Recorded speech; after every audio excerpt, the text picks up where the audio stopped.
lang. Sakit ba yun?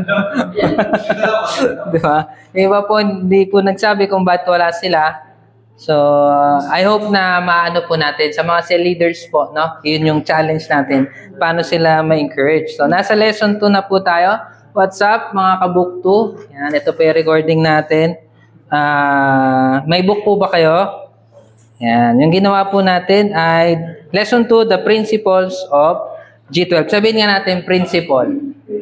Ano ibig sabihin ng principle? Ano pinagkaiba niya? Pwede naman lagay dyan, the lesson of G12.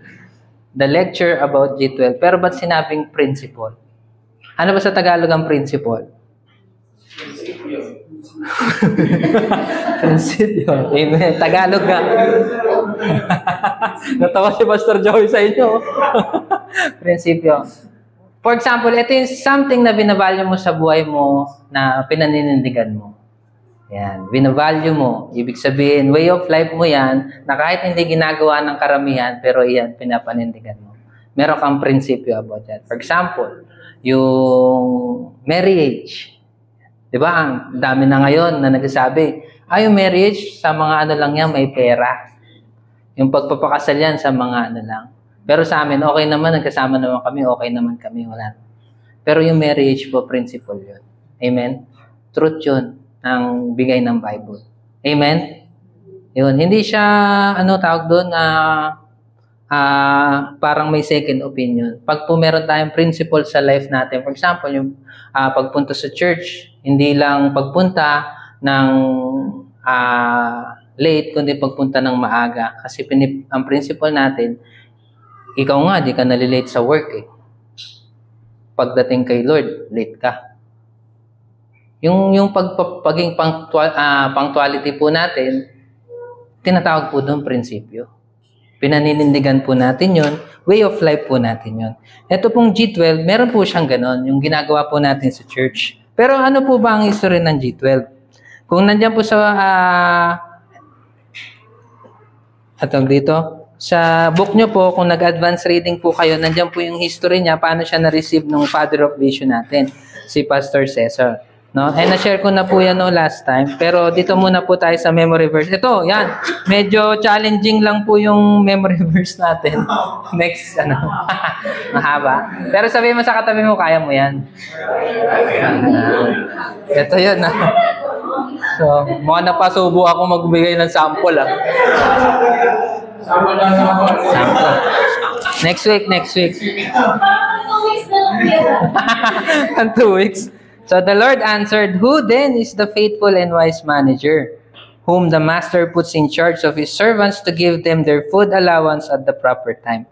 It will be good for that servant whom the master finds doing. So when he returns, I tell you the truth, he will put him in charge of all his possessions." Para sinashare ko dito kanina kay Kuya Making, no?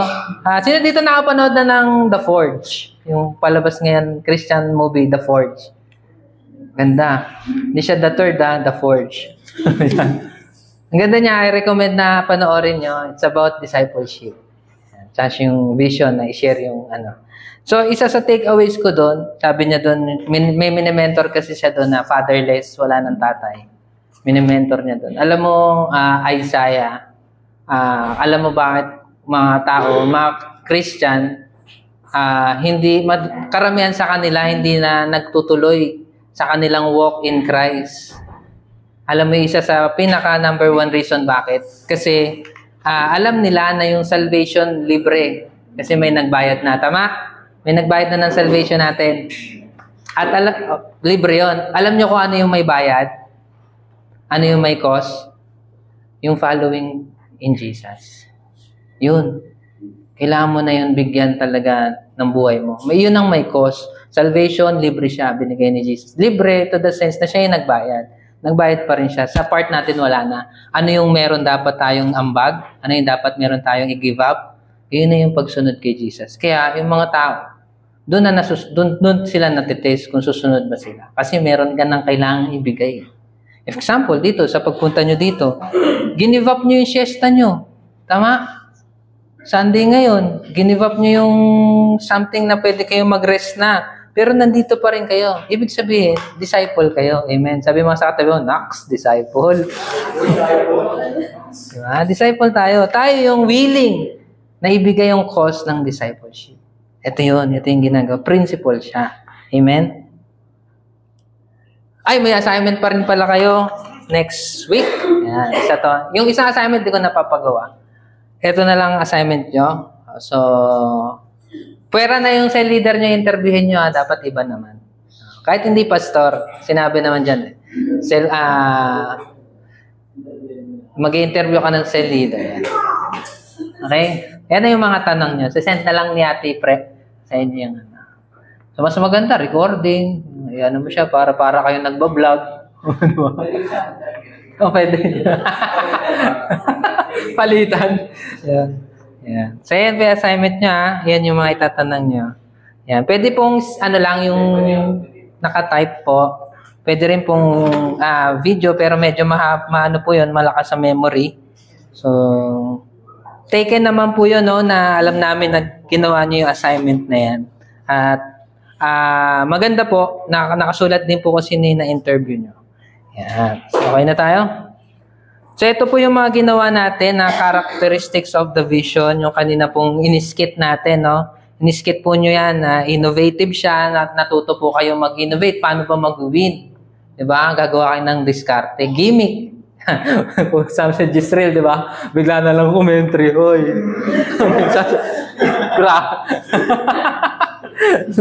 So, katulad din po ginawa ni Kuya Joseph, no? Yung magpipinsan lang sila, tapos nakita nila, ibang-iba na si Ate Yumi. Di ba? So, innovative po siya. At the same time, it brings strength to the ministry. Ang ministry po natin, hindi siya mag-work kung lagi lang tayo mag-isa. Bakit? It requires po ng strength, consistency. Kapag mag-isa lang yung leader na lagi siya nag-win, mapapagod siya. Tama? Ikaw mismo, ikaw lang mag-isa sa work mo, sa life mo. Ang hirap nun. No? And next po, allows team to be trained. Yan. Lahat po, pag nagsi-cell group po tayo, nakita nyo po yung ginawa ni Ate Pre, may taga-kanta. Merong taga-iyak. Kuya Maki. May taga-share. Tama? Hindi pagod si Ate Pre. Tama? Ano pa nangyari doon? Na-ano niya pa, na-release niya pa, na-unleash niya pa yung potential na meron yung mga ka-teammates niya. Tama? Yun yung nangyayari sa atin, sa ginagawa natin sa vision na ito. Enables people to be ministered to. Yan. Hindi na masyadong hectic ang schedule ni Pastor Joey na lahat tayo kailangan niya i-counsel. Kayo mismo mga cell leader, meron na rin kayong training, anointing, and power ng Holy Spirit para mag-counsel ng mga cell members nyo. Amen? So, ibig sabihin nun, marami tayong naabot. Hindi limited sa mga pastor lang yung pag-minister. Amen? Yan. Yun, lumalawak, no? Lumalawak yung ministry natin, naaabot na. It bears fruit. Yan. A fruit na that will last. Ano ba ibig sabihin yan? Sa life natin, bilang mga Kristiyano, kailangan na mamunga tayo. At ang bunga po natin is yung another soul na ma-harvest natin in the name of the Lord. And every person becomes a winner of soul. And pinopromote din po ng G12 Vision ang homogeneous group. Ibig sabihin, para ma-ministeran talaga ang bawat isa, inano natin siya sa dalawang homogeneous, means pag babae, sa babae lang. Pag lalaki, lalaki lang. Pag mga bata, may mga age gap sila, mas maganda na magkakasama po sila doon. Pag mga men, pag mga youth, niyan po yan. Naka-homogeneous means naka-segregate. Yan. Bakit? Kasi yun po yung isa sa way na ma-address, mas lalo nating, ako, bilang cell leader na lalaki, hindi ko alam pinagdadaanan yung mga girls. Tama? Meron man siguro akong idea, pero hindi ko mabibigay sa inyo exact na need nyo kasi lalaki ako eh. Tama? At malakas pa ang prone doon ng temptation. Tama? Pag laging opposite. Kasi yung iba ginagawa talaga mix eh. So, ang nangyayari, yung pastor, dahil nga maalaga siya, minsan yung leader pala, bilang pastor, maalaga, maalalahan. Nami-misinterpret nung member niyang babae. Bakit?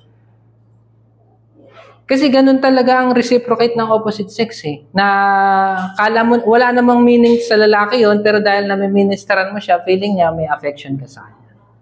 Yun, dahil sa G12 Vision, sa ginagawa nating cell group na homogeneous, na iwasan yun. Amen? Amen. So, natututo din tayo na mag-produce of our own kind. Yan. Our own kind. Iyon yung nasa Bible, di ba? Produce our own kind. Yan. Next. So, ito po yung purpose natin. Kakabisaduhin po natin din to. Yung purpose, vision, and goal ng People of Grace Fellowship. So, kabisado na ng iba dito yan. So, ano ang purpose natin? Sabay-sabay. 1, 2, 3. Vision. And goal natin. Sige, magtatanong ako. Ano ang purpose? Ready na kayo? Magtatawag ako. Alalahanin nyo. 1 minute. O, isa pa. Sensya na kayo. Medyo maano ako eh. On the spot eh. Purpose natin, loving God, loving people. Oh, bilis na lang to. Unahin ko si ano. Okay. Si Ret. So, Kuya Aris. Kuya Aris, ano ang purpose natin as a church? Loving God, loving people. Loving God, loving people. Galing. Palakpakan natin si Kuya Aris. Yung ano natin, next purpose. Ano yung isa? Vision. Yung vision natin, Ate Gina. Amen. Ang galing. Partida. At ang ating goal, Ate Christine. To make every believer a leader and leader of leaders. Ang galing nyo naman magkabisado. Hindi Ryan, daig nyo kami ha. Kami, 1 taon bago namin na ano yun eh. Pero ano mahalaga, hindi lang natin memorize, ginagawa natin. Ina-apply natin. Yung ginawa nyo kanina yun. Ba't ka mag-win? Kasi mahal mo si God, mahal mo yung tao. Amen? Yun yung purpose natin. But marami kasing ano ngayon, mga denomination ng mga churches, ba't ba kayo nag-win? Okay na tayo na lang, diba? Diba sabi sa Bible, napili lang. Kanina, pre-niche ni Kuya Man. Anong gusto ni Lord maligtas? Everyone. Lahat gusto niya na maligtas at bumalik sa Kanya. Amen? Tayo, parang, mahirap yun, Lord. Hinusga mo na, no? Hindi na yung magbabago, bahala na siya. Alam ko, marami namang lumapit doon, tinanggihan niya eh. Dadagdag pa ba ako? Hindi, di ba? Tayo lahat, meron tayong love for God and love for people. And yung vision natin to win souls and make disciples. Hindi lang basta tayo nag-share tulad ng ginawa ni Kuya Jezreel. Sabi niya, John 3:16, bahala na kayo dyan, ha? Yung ginawa nila, nag-share tayo, tapos ginawa ni Kuya Epong tsaka nun, nag-follow up sila. Sabihin nga natin, follow up. Follow up. Yan ang pinaka-mind. At ang pag-follow up natin, dapat meron niyang 72 hours. Pare, na-sharean mo Ate Angeline ngayon. So, within 3 days, kailangan mo yan ma-follow up. Yung ginawa nila, dapat tinandaan yung ginawa nila, tinawagan nila. Ay, kamusta? Di ba may na-share kami sa inyo? Okay lang ba? May isi-share pa kami ulit sa'yo regarding that. Kailan kayo pwede? Yan. Nung unang try ba, sabi mo, busy kayo nung sinasabi nilang time? Umuo na kagad. Yun. Rare yun. Ano yun? Hindi siya. Napaka-buenas, no? Napaka-bless mo. Ay, ba? Sige, tara. Karamihan po, hindi mo rin matawagan. Karamihan po, ay, busy ako, kuya. No? Okay lang yun. At least you try. Tama? Yun. Skill po kasi yung ng appointment. Tama? Skill yun na, dito natin matututunan yun. Ako lang po, natutunan ko lang din po yun. May nag-mentor po sa akin paano mag-follow up. Una, pag hindi kaya ng physical, tawag. Tama? Pag hindi kaya ng tawag, check ko ulit yung schedule niya. Dapat, sa pag-i-schedule nyo guys, mahalaga na alam mo yung schedule mo. Tama? Mamaya kasi nag-set siya, okay siya doon, tapos naalala mo, ay, hindi pala ako pwede, patay tayo dyan. Tama? Ano yun? Isipin mo, pambira to. Ito nag-set, tapos siya pala hindi pwede. Yan. Maganda, i-present mo na kagad yung schedule mo. Okay ka ba ng ganitong araw? Yan. So, hindi ako pwede. Saka mo palang matatanong, kailan ka ba pwede? Yan. Tapos na-check mo, ay, ako rin, pero sige, chat kita mamaya kung magagawa ko ng paraan. Ito ba talaga yung pinaka-okay na schedule sa'yo? How about ganito? Yan. Mag-meet kayo in between. Unang-una, yung 72 hours na yun, at may 3 bagay yun na magagawa sa mensaheng binigay mo sa kanya. Una, it brings seriousness doon siya shiner mo at sa naging decision niya. Hindi ka lang basta napadaan, hindi mo lang basta parang natsambahan ka na. No, intentional yung ginawa mo na masyaran siya ng gospel. Amen? Pag nag-follow up ka, ibig sabihin nandun yung ano mo talaga, nakamustahin siya, may nangyari ba doon sa ginawa mong decision? Madalas wala. Pero it's a great thing na meron nagtanong sa akin, no? Na mabigat pala yung decision ginawa ko. At merong isang tao na concerned about that.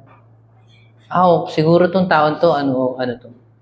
Seryoso talaga siya. Next, ano pa nagagawa nung process na yan ng follow-up? Ang ginagawa po niyan is na-retain sa kanya yung na-share mo. Sa unang share mo, hindi pa ganun kalawak yan eh. Ano na lang, Romans 6:23, yan. Tapos umuuna lang siya kasi nagmamadali siya minsan. Para umuuna lang. Pero alam niyo ba, na sa follow-up niyo, doon yung mas makaklarify yung point niyo, yung salvation. Kasi yun yung first lesson, salvation. Lesson na niya ng startup. Yan. Ano ba talaga yung naging epekto nung pagpe-pray ko na yun? Na nag-pray lang naman ako, ito pala benefits. O, di ba? At next is, dito mag-start, mabibuild mo yung relationship doon sa kausap mo. Again, loving God, loving people means relationship.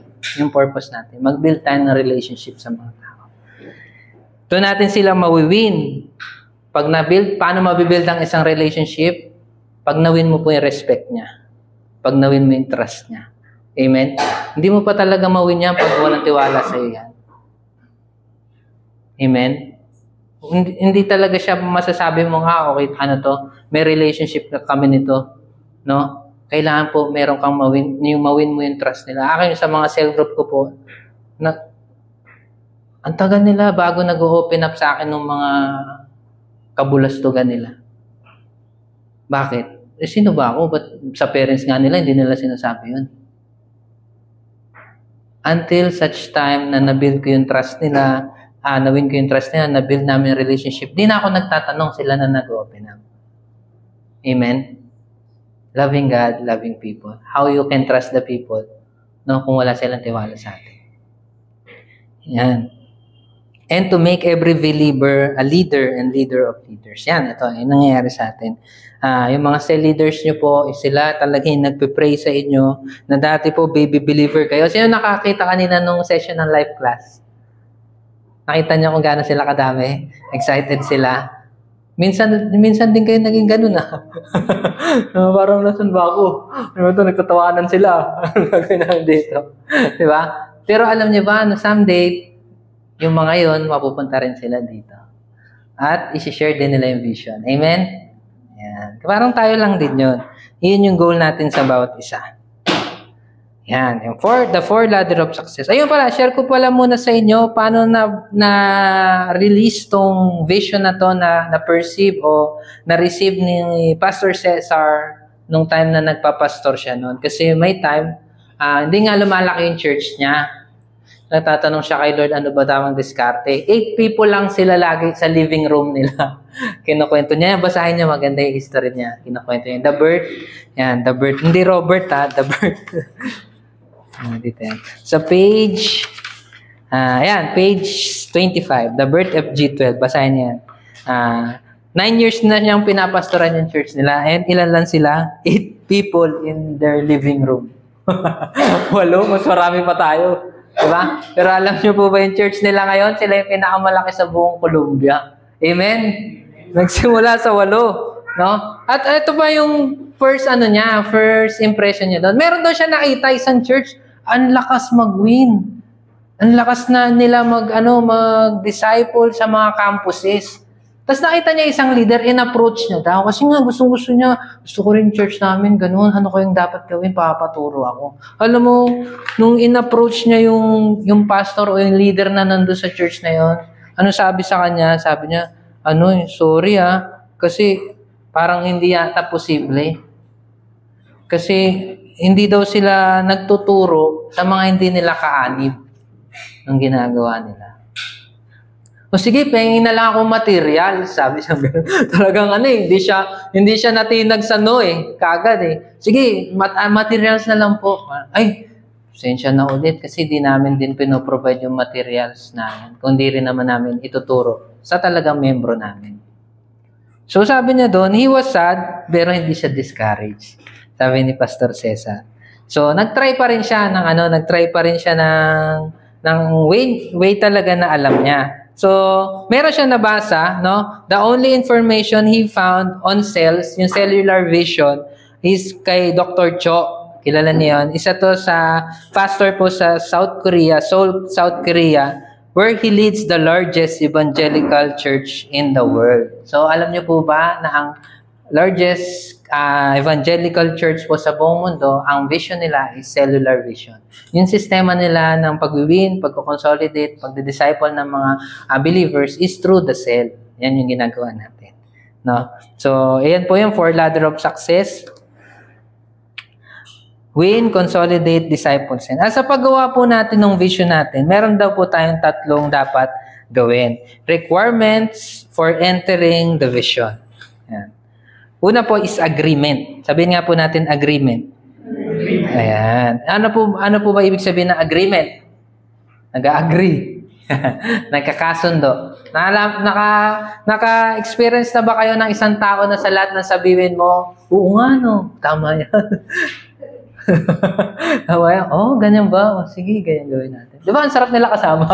Hindi ka kinokontra. Tama? Kasi alam niyo po yung vision, mahirap na tapos nagkukontrahan pa kayo. Wala talaga kayo Pero dito po sa vision, mas mapapadali po ang ating gagawin pag lahat po tayo may isang puso. Isang purpose, isang vision, at isang goal.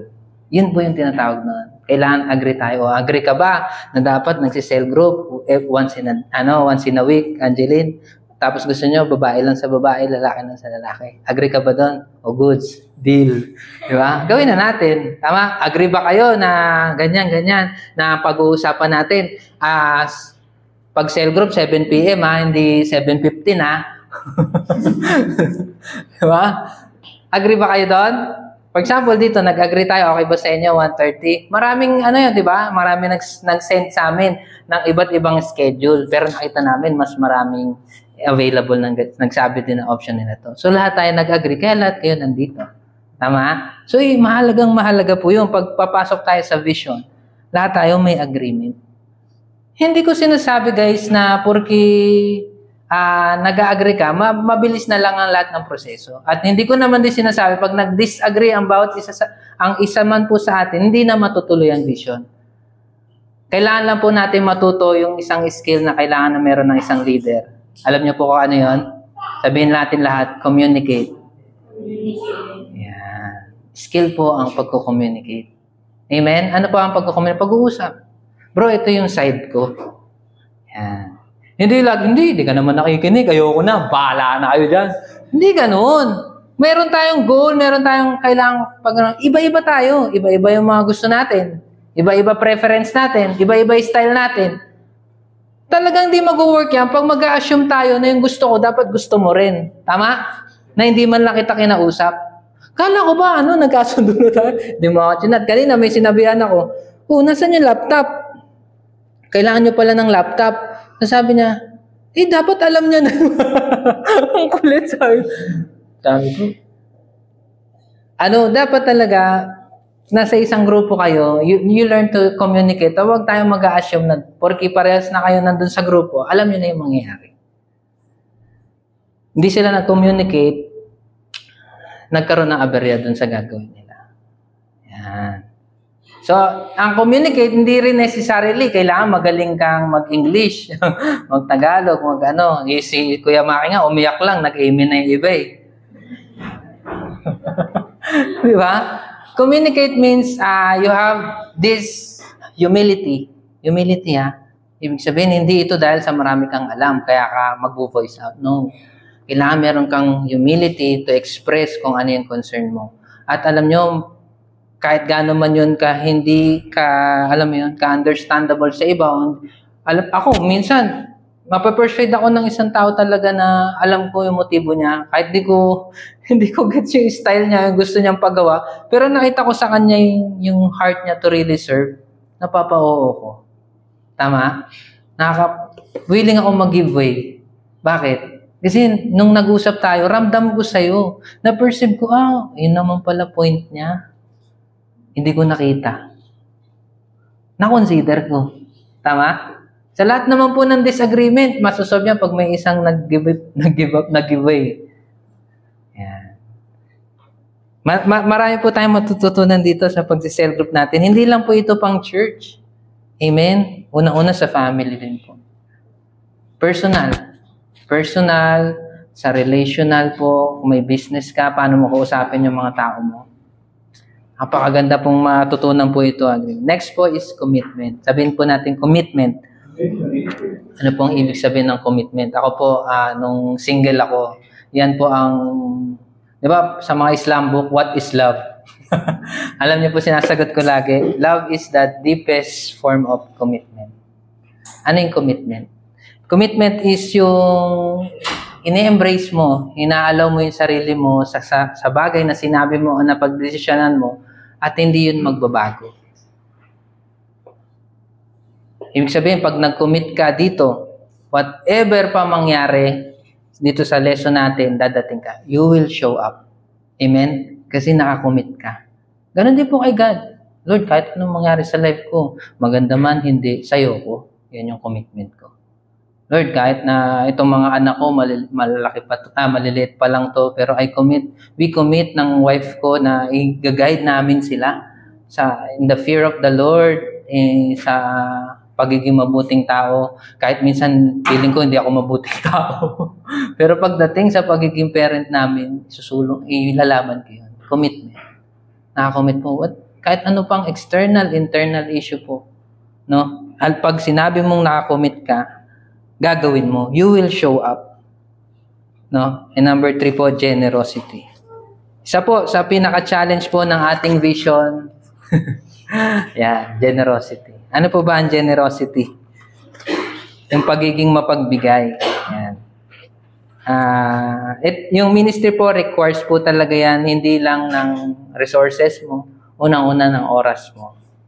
Generous ka ba maglaan ng oras to build yourself for you to build others? Amen? Amen? Ang hirap mag-build ng tao pag ikaw mismo hindi ka matibay. Wala kang self-leadership. Mahirap po yan. Mahirap po ma-lead yung tao na mag-devotion, ikaw hindi ka nagde-devotion. Mahirap po i-lead yung tao mag-share ng gospel, ikaw hindi ka nag-share ng gospel. Amen? May masakit pang ang tawag doon ang Bible Yung nagtuturo ka pero di mo ginagawa. Ano tawag doon? Hypocrite. Yan. Hypocrite po ang tawag doon na namamansin ka, ang lakas mo mamuna, pero sa buhay mo di naman nakikita. No? Babalik sa'yo talaga yun. No? Tayo, generous dapat tayo sa oras, sa pagbibigay, sa pagbigay ng affection and leadership and mentoring natin sa mga tao. Yan di ba? Pwede tayong bigyan ng illustration ng madaling sport. Pero ang binigay sa atin, nakaranas na ba kaya? Mountain climbing. Hindi lang yan mahirap. Delikado pa yan. Tama? Ako, di pa po ako niyan. Pero nung kami sa may camp namin sa Phenomenon, sa may Treasure Mountain, nagsisi ako Pumunta ako sumama. Kasi ang hirap na nung pataas, tama. Hindi, pababa muna. Kasi punta kami sa ano ba yung ilog ba yon? Yung nag-swimming kami na ilog, tas may bukal doon. So, Pero bago mo mapuntahan yun, ang tarik ng bundok talaga. Hindi siya treasure. Mountain lang. Treasure mountain kasi tawag doon. Tapos ang hirap pala pag ganun. Tapos ito yung parang nauuna ka. Ang ginawa namin style pa ganyan. Para pagbababa. Kasi parang mas mahirap pa yung pababa kaysa sa paakyat. Sobrang tarik niya, no? Sobrang tarik yung ano niya. And imagine ito, paano mangyayari yung mounting ladder? Kasi inaano niya yung ano, yung ladder of success. May step diyan. Ibig sabihin, pag inakit natin, may step yan na kailangan. Kailangan meron ka ng lubid talaga mas nauna doon. May nag-set na talaga dito nung pag-aanoan ng lubid. No? May leader no, na nauna. Kaya nga pasalamat tayo doon sa mga nagli-lead sa atin eh. No? Sa mga pastors natin. Kasi pinauna na sila ni Lord. Bakit? Para sabihan tayo, uy, wag dyan. Mabagal dyan. Dito ka na. Minsan madalas. Masakit lang sa mga ibang Kristiyano. Pinadalan ka na nga ng tao na magli-lead sa'yo. Kino-question mo pa. No, marami na pinipersonal nila. Pero ang trabaho po talaga natin mga Christian ay to obey, obedience. No, may mga hindi talaga mabuting leader. Pero ano ba nangyari kay David at kay Saul, King Saul? Alam niyo yung story niya? Hindi maganda treatment ni King Saul kay David. Pero ano ginawa ni David? Gumanti ba siya? No, in-honor niya pa rin. In-honor niya pa rin si King Saul. Yun kasi yung heart ng tunay na disciple. No? In-honor niya pa rin. Wala namang perfectong leader.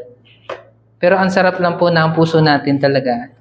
Loving God, loving people. Pag in-honor mo po si God, meron ka rin kakayahan i-honor ang mga tao. Lalo na po ang leader natin.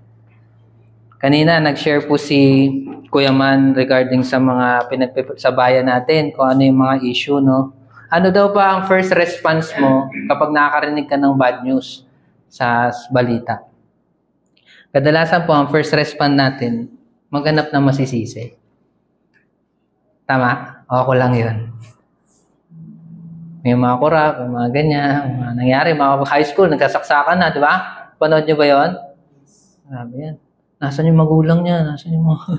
Lagi tayo naghahanap ng masisisi. Pero, ang heart po ng isang Kristiyano po dapat is, we always pray. Hanapin natin kung sino yung dapat ipag-pray. Amen? Pag-pray po natin yung mga youth natin. Pag-pray din natin yung mga family nila. Mag-intercede po tayo sa kanila. Amen? Iyan po yung nabibuild sa atin. Iyan po yung parang patuloy na tinatanim at patuloy na tumutubo as we engage ourselves sa vision. Amen? Dahil when we have this vision to win souls and make disciples, hindi po tayo kasama dun sa mga naghahanap ng masisisi, kundi naghahanap po tayo ng dapat ipag-pray dahil we know that prayer works. Amen? Ano po una? Yan. 1 verse 2 na ginawa po. So check. Consolidate. Start up your new life. Yung life class sa inyo encounter nila. Discipleship. Yan. School of Leaders. Nasa discipleship na kayo. Amen? Nandun na kayo, uy, konti na lang par. Yan. Sana yun? Cell ministry. Yan na yung namin sa inyo, target namin sa inyo. Maging cell leader. O, di ba? Dati pa, ano ka lang, Kuya Aris, no? Pa-amen ka lang kay Kuya Otep, kahit di mo alam yung ibig sabihin. Amen, Kuya. Leader kita eh.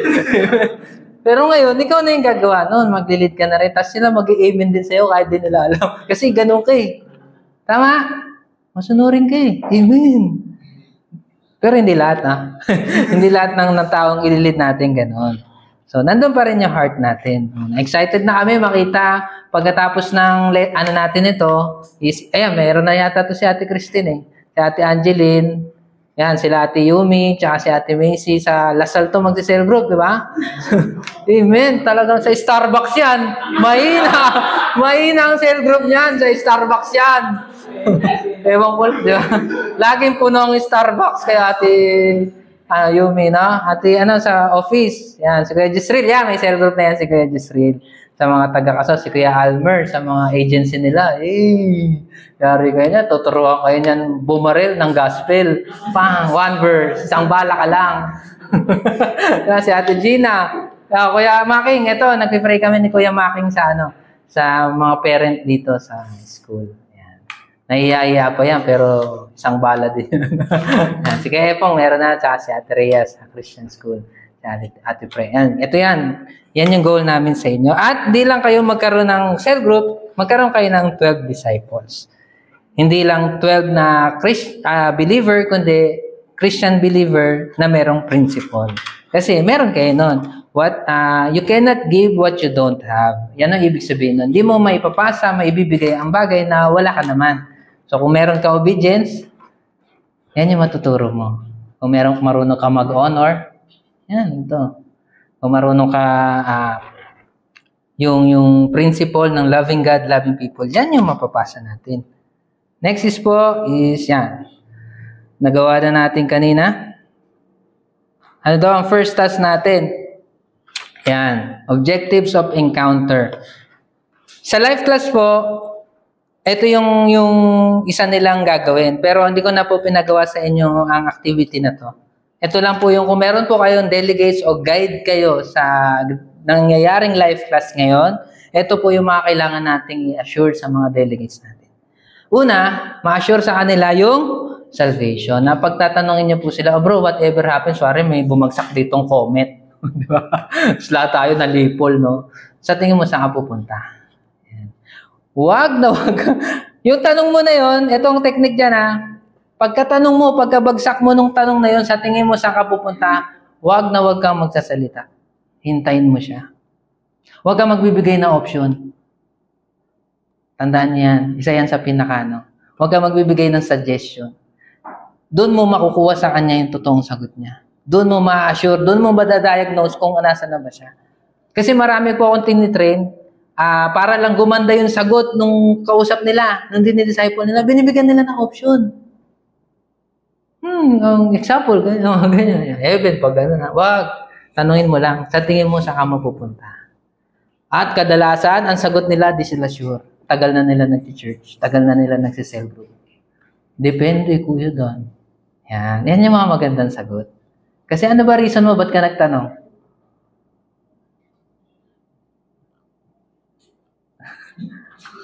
Ano reason niya, ba't magtanong? Ma-curious.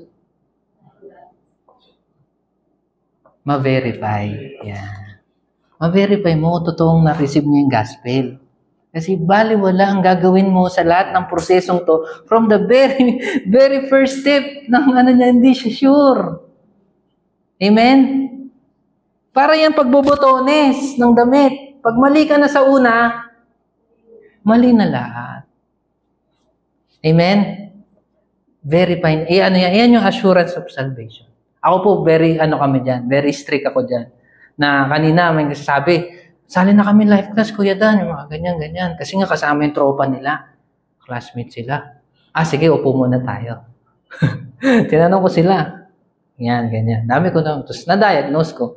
Gusto lang talaga nila sumama sa tropa nila. So, hindi mas naging madali sa amin kung ano ba yung need nila. Hindi ko sila inusgahan, ha? Hindi ko parang ano ko sa client, hindi ka naman pala seryoso, wag ka dito. Hindi ganun. Sa akin, bilang leader, doon siya tinuturuan ko na sa leader, bro, ito pala yan, Ito yung need nila. Ito yung i-workout natin. Tama? Yan. Ba tayo nagtatanong? Yun din. Evaluate mo kung ano yung need nila. Doon kasi natin magagawa ng paraan. Kaya po, ang isang leader, magaling magtanong. Yan. Asking the right question. Next, inner healing. Yan. Ganda yan. Meron po silang mga issues sa life nila na ang hirap-hirap nilang i-open up. Pero sa encounter, doon sila magkakaroon ng opportunity. Doon yan parang isang, ano ba tawag doon? Hindi ko ma-express eh. May pagkain ba na mahirap mabuksan? Yung mahirap balatan? Yung gravy daw ng KFC. O nga, mahirap yun. Yun, mga ganun. Alam niyo po sa part ng encounter yun, unti-unti sila mag-lulusen up. Lalo na po pag nabantayan niyo sila na nagbabasa araw-araw ng life class book. Yan. Yung isang ko pong delegate, sabi niya, hindi pa start. Hindi pa start. Sabi niya, kuya, simulan ko na to. Kasi siya, alam niyo kasi yung first lesson ng week, alam niyo yung topic? Ang ganda. Learning from mistakes. Yung dami kong pagkakamali sa buhay. Tama? Dami par. So, ano yung para sa akin na kahit nagkamali ako, may matututunan ako. Yun yung na-appreciate niya. Yun yung na-discuss ko sa kanya. Sabi niya, Kuya Dan, basahin ko na to. Hindi, sa Sunday ka pa. Sige na, send mo sa akin ha. Send mo sa akin yung takeaways mo. Ako rin mag-share. Ayan. Deliverance. Ito, isa pa to. Ganda ng itong deliverance. May kwento po, no? Isang elepante sa isang zoo. Yan. Bata pa lang to, meron na siyang tali dito sa niya, para hindi siya makawala. Bata pa lang siya. So, yung area niya ganyan lang. Para yan yung pole. Yung niya hanggang dito lang. Dito lang area niya. Tapos ititrain siya, dito lang pupunta. Yan. Ganito yung pole niya. So, bata pa siya, hindi niya pa maano eh. No? So, alam niyo po ba, nag-stay po siya na itinitrain sa zoo hanggang sa lumaki siya. Tapos na marami nakapansin. Ang laki niya na. Actually, kung tatakbo siya, yung tali niya dito tsaka yung pole na yan, isang ganun niya na lang, makakawala na siya. Pero hindi niya ginagawa. Sa tingin niyo bakit? Nasanay na siya. Na kahit alam niyo, kahit tanggalin yon, hindi pa rin siya aalis dito. Bakit? Naka-bandage siya. May bandage na yung life niya. Kung saan siya captive. Kung saan siya nakatali. Alam niyo po maraming tao ganun. Free na sila lumabas dun sa vision nila. Free na sila umalis dun sa maling issue nila. Pero hindi sila makaalis. Bakit? May bandage sa heart nila na kailangan nila ma-deliver. Tataka ka, tagal mo na pinagpipray, tagal mo na ba't di pa rin niya mabago? Bandage. Ito yung mga experience nila. Deliverance. Amen? Gusto niyo ba makita yon sa mga tao? Hindi lahat ginawa niya na para makawala doon. Pero nung na-encounter niya si Lord, amen? Doon nagbago lahat. Ito yun, encounter. Deliverance. Fullness of the Holy Spirit. Yan, magkakaroon tayo ng personal relationship sa Holy Spirit na hindi na lang siya basta word na lang o religious term na naririnig natin. No, He's a person na meron tayong connection sa Kanya. Amen? And ito po yun, knowledge of every step of the vision. Actually, ito, nire-review ko lang sa inyo to kung na-meet nyo na to sa encounter. Okay, that's it guys. Yan lang po yung lesson 2 natin. So, ang assignment nyo po ay yung memory verse. Ano po yung next?